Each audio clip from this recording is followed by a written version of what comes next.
can! It's over! He's done it again! Unbelievable! Oh, straight into the roof of the net. Nice one. Straight down the middle. So, a good performance from both. Hi, you're watching Firstpost. I'm Rupha Ramani. Let's get started.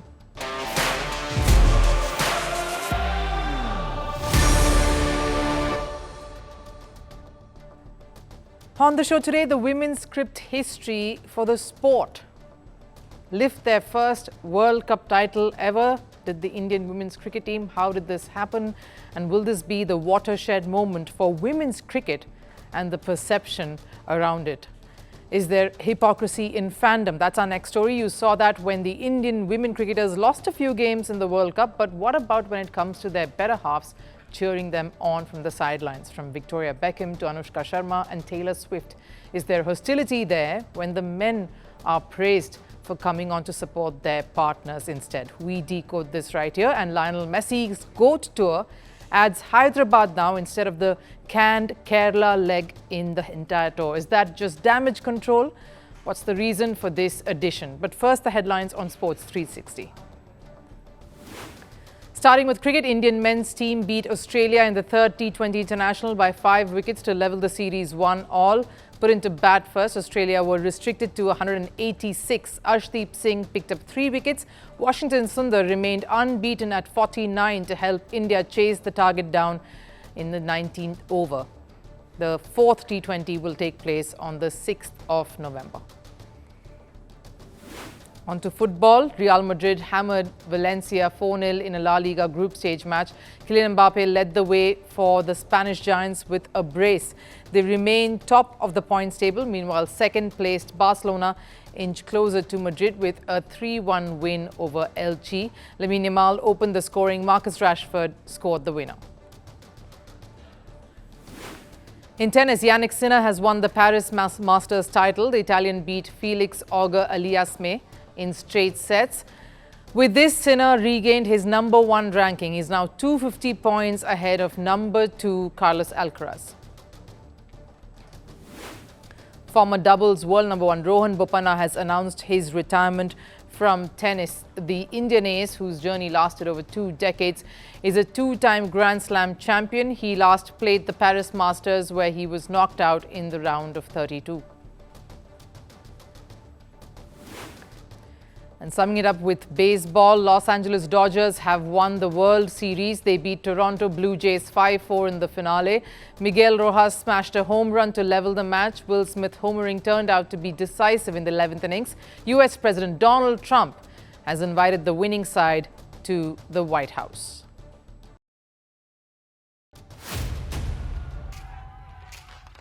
We dreamt of this moment so much. We all as a team also together dreamt it. This actually happened, that kind of feeling. This is the proudest moment of my life. What I wanted to see, that star on the jersey, it's now come true.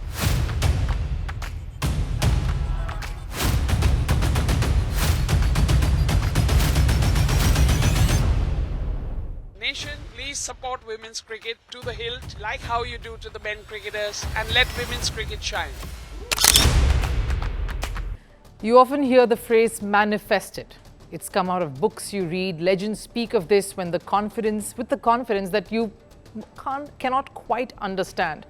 But when you do, when you actually suspend your disbelief and just take that leap, miracles do happen. Well, that's not to say winning the World Cup here was a miracle for these women. They deserved it, like they did back in 2017. But it was miraculous to see it all come together nevertheless. They silenced everyone who trolled them, who told them they weren't meant for the big stage, who couldn't handle pressure, who thought the D.Y. Patil Stadium would do for a World Cup final. Tucked away on a highway, at a ground in the middle of 2 cities, these women made history. And the reason is because they manifested this.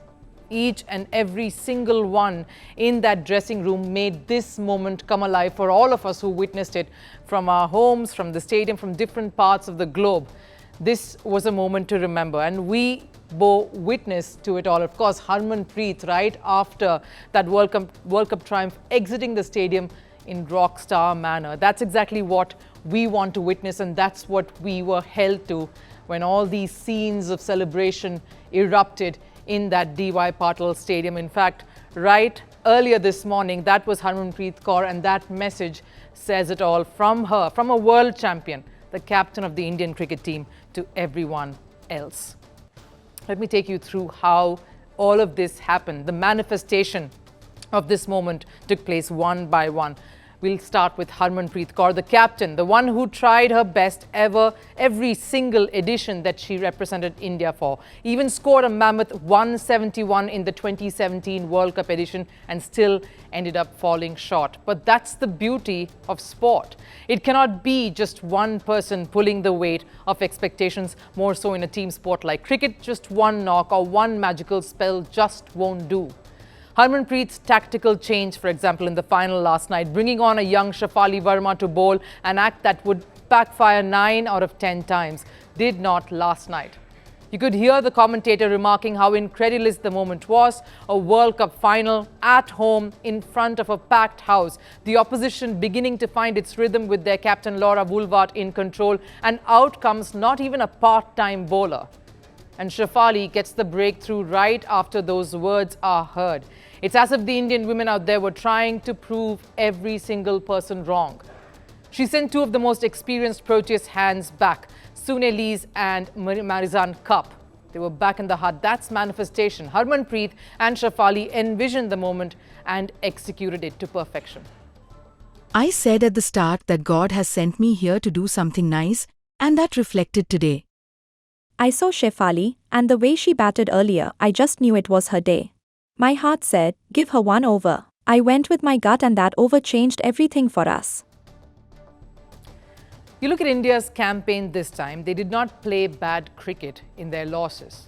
But they did falter at key moments right through their campaign, particularly in the group stages.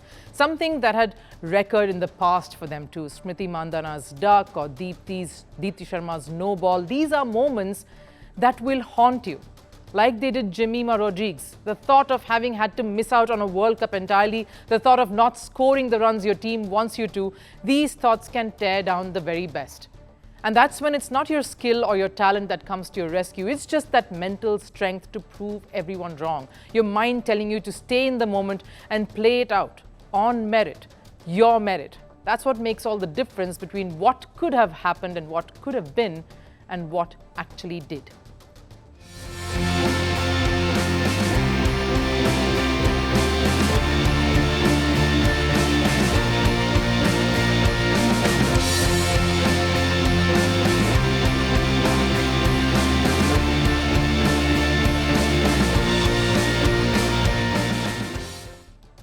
We saw those reactions, and that's what gets me to the next cog in this winning campaign, the belief that supports anything to manifest. These last few days, a spirited Indian women's cricket team got all of you to believe and get behind the girls.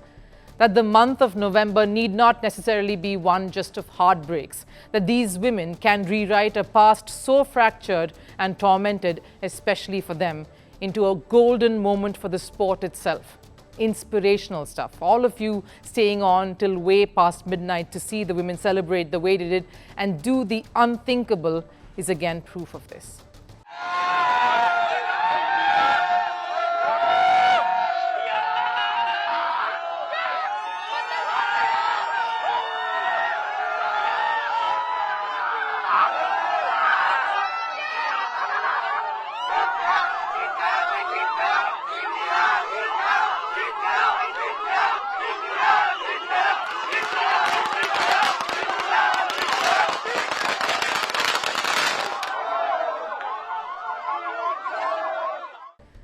And if a 2011 had a 1983 to look up to surpass and eclipse, these women only had near misses to fall back on. The only thing they could pull strength from was their own hunger, the tears and anguish of their predecessors. So imagine how touching it was to see these young girls bringing in all the former cricketers who were present at the stadium in the various commentary boxes together. Mithali, Raj, Jhulan, Goswami, Reema Malhotra, Anjum Chopra all came in to celebrate with this bunch of women. That this trophy was as much theirs as it ever will be. They paved the way for this iconic chapter to unfold. That has clearly changed women's cricket now forever.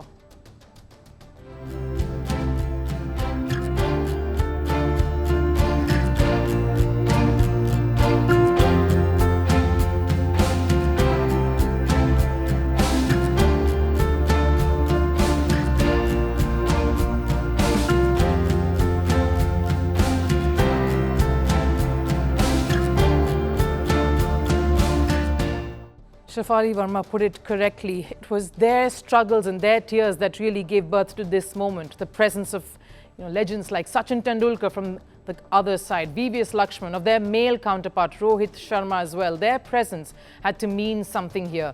That this was serious business and everyone believed in them. That the women were poised to do the impossible. That's what it told.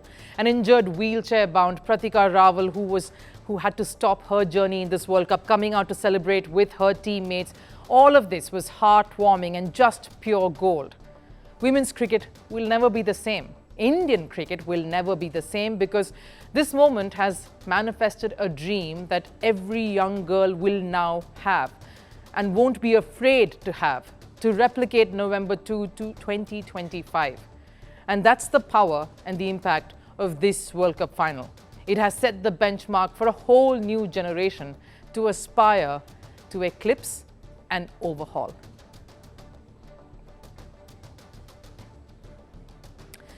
The world watched the beautiful side of sports when India's women finally lifted a World Cup title. There was tears, there was triumph, and also we saw how a nation stood up and applauded. But just a match before that, in the semi-final between India and Australia, we also saw something else, the ugly, cruel and deeply hypocritical side of fandom. Australia pace spearhead Mitchell Starc was there in the stands cheering for his wife and skipper of the women's team, Alyssa Healy. She got out, her team lost, yet the internet hailed Starc, calling it husband goals, and him supportive, adorable even. A man supporting his wife is always seen as endearing. Somehow that is seen as going the extra mile, maybe even the reason the woman shines. In this case, Alyssa Healy. But that same act just a few years ago drew hatred and misogyny when it came from a woman. Remember 2015, Anushka Sharma was in the stands when India lost the World Cup semi-final to Australia. Virat Kohli got out early and suddenly she became the villain of a whole nation. Branded a bad omen, a distraction, the jinx. Trolled mercilessly, abused online, and for what? For simply being there and supporting the man that she loved in a moment that was critical for him and his side. That's not just hypocrisy, that's a deep-rooted issue disguising itself as passion and fandom. Healy and Starc have long been called a power couple. Two champions in their own right, they've always shown up for each other, win or lose. And rightly so, Starc's presence was praised. But think about it, why does that same empathy not extend to the women? Why is his love seen as one that lends to strength and solidity, but hers seen as a liability? The 2025 World Cup was supposed to be another Aussie fairy tale. They were unbeaten, they posted 338, and yet India, led by Jemimah Rodrigues' brilliance, overturned that script. Australia lost, Starc didn't face hate, and that's exactly how it should be. But it forces us to ask, why was Anushka Sharma treated differently? Anushka Sharma was blamed every time Kohli failed. The 2015 World Cup, the 2017 Champions Trophy, the 2021 T20 World Cup. Every loss became her fault. The hate got so vicious that Kohli himself had to speak out, calling out the trolls and defending the woman who stood by him through it all.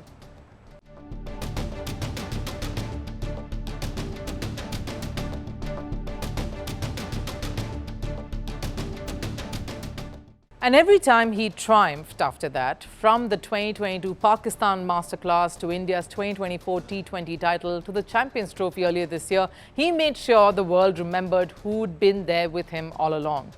But this isn't just an Indian story. This double standard is global. When Taylor Swift started dating NFL star Travis Kelce, America called it the perfect love story. The camera spanned to her every game, ratings skyrocketed, but the moment the Chiefs lost, Swift became the punching bag. Bad luck charm, distraction, focus on football, not fame. Sports pundits said it, meme pages mocked it. You think about it. He's doing a lot of different things. Media-wise, he's playing football. He's got other things going on. Over in football, no different. Victoria Beckham was blamed for David Beckham's red card in the 1998 World Cup. England's exit became somehow her fault.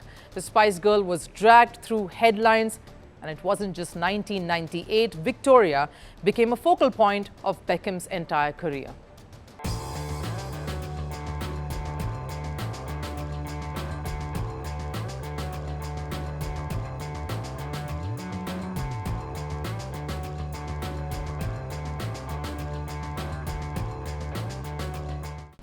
Even Formula One has had its share. Lewis Hamilton's ex, Nicole Scherzinger, was trolled every time he lost a race. Max Verstappen's partner, Kelly Piquet, is still called his bad luck charm by fans every time he falters.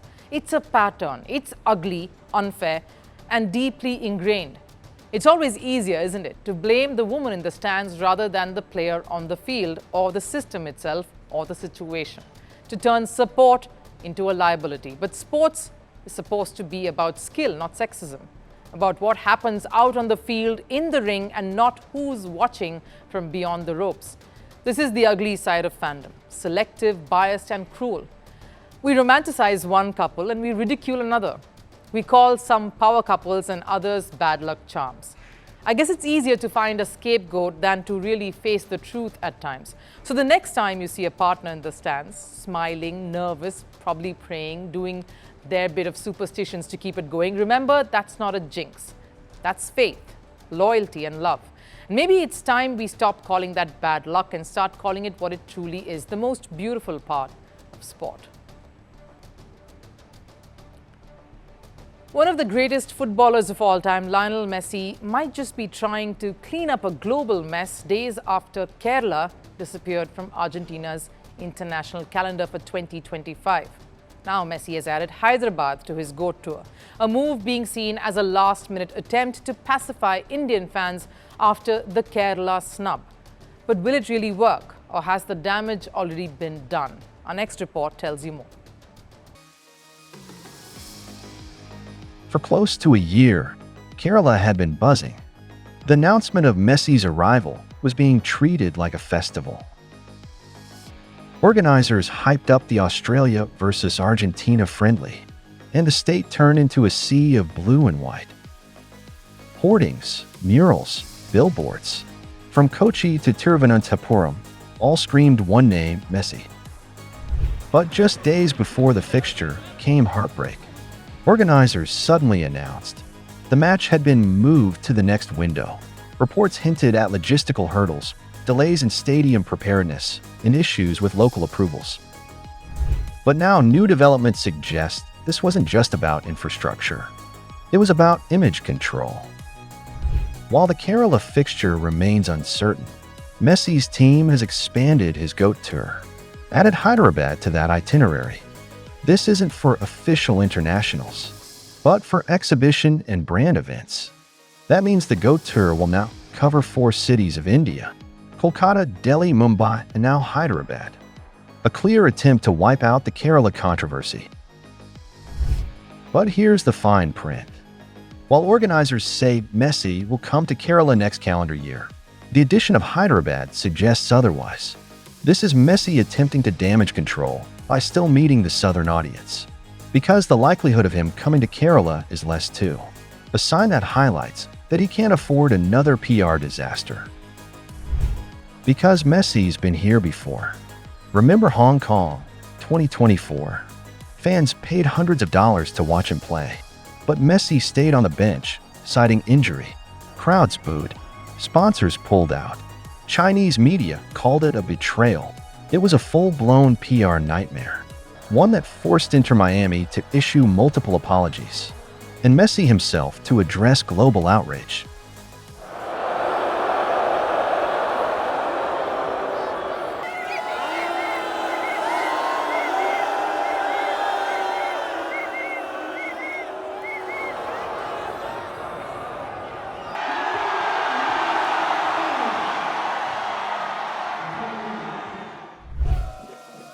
India, meanwhile, is the next frontier. And this time, the stakes are even higher. Because India isn't just another stop, it's a key football market in the world. A billion-strong audience, a youth-driven fan base, and an emotional sporting culture that turns passion into worship. Messi knows that. He's seen it. From Kolkata's murals to Kerala's street art to kids playing barefoot with Messi 10 painted on their shirts. For decades, India has been a Messi-obsessed country. So when Kerala, the heart of Indian football, was dropped, it wasn't just a cancelled fixture. Now, adding Hyderabad may look like a fix, but it's really limiting the damage. A way to say, I haven't forgotten southern India, because in today's world, sport isn't just about what happens on the pitch. It's about optics, timing, and trust. And no matter how many Ballon d'Ors you have, if you lose the love of your fans, the magic fades instantly. Lionel Messi has faced every kind of opponent, from Ronaldo on the field to pressure off it.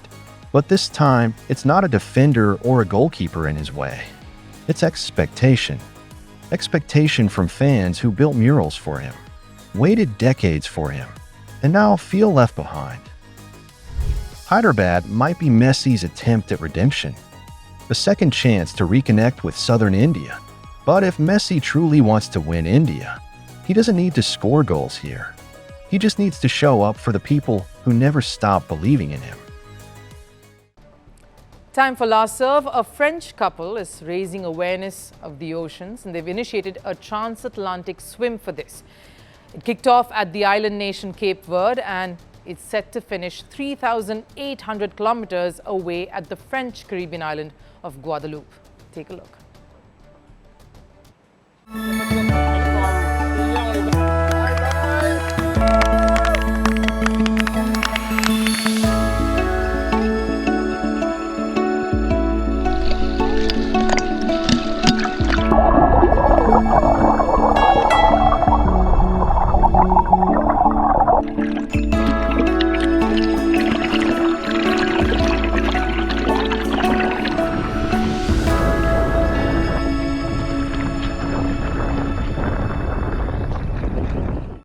Well, that wraps it up here on First Sports. What a wonderful week this is beginning to be. Do take care. I'll see you again tomorrow.